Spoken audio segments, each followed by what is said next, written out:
Созақ районунун тургуну Улуу Ата мекендик согушунун катышуучусу Тешебай Ашуров быйыл 100 жашта. Согуш ардагери 1924-жылы туулган. 18 жашында согушка аттанып, эли жери үчүн душмандар менен салгылашып согушта 2 жолу жарат алган. Ага карабастан өзүнүн эри жүрөктүүлүгүн көрсөткөн. Allah'tan çıkıp uğraşta girdik. Balsız tutmalara kadar bağladık.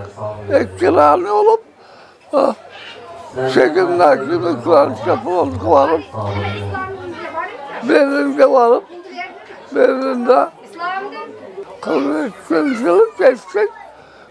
45 yıllık kaçtımda.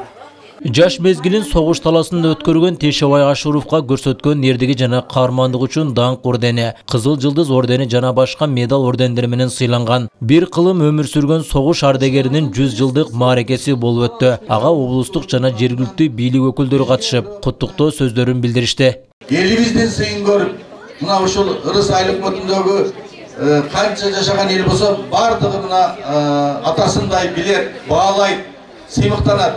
Ал эмес, биз баарыбыз сыймыктанабыз абабыз менен. Себеби биз ушул күндө ушинтип турганыбыз, ушундай бир эмелерди жайып олтурганыбыз, ушул абабыздын мээнети, ушул кишинин аркасында ушундай күндөргө жетип отурабыз. Себеби булар канын, жанын берип, биз үчүн элибизди коргоп, мына бүгүн ушундай күндө турат. Согуш ардагерлерine мамлекет тарабынан өзгөчө көңүл бурулуп, аларга бир топ жеңилдиктер каралып келет.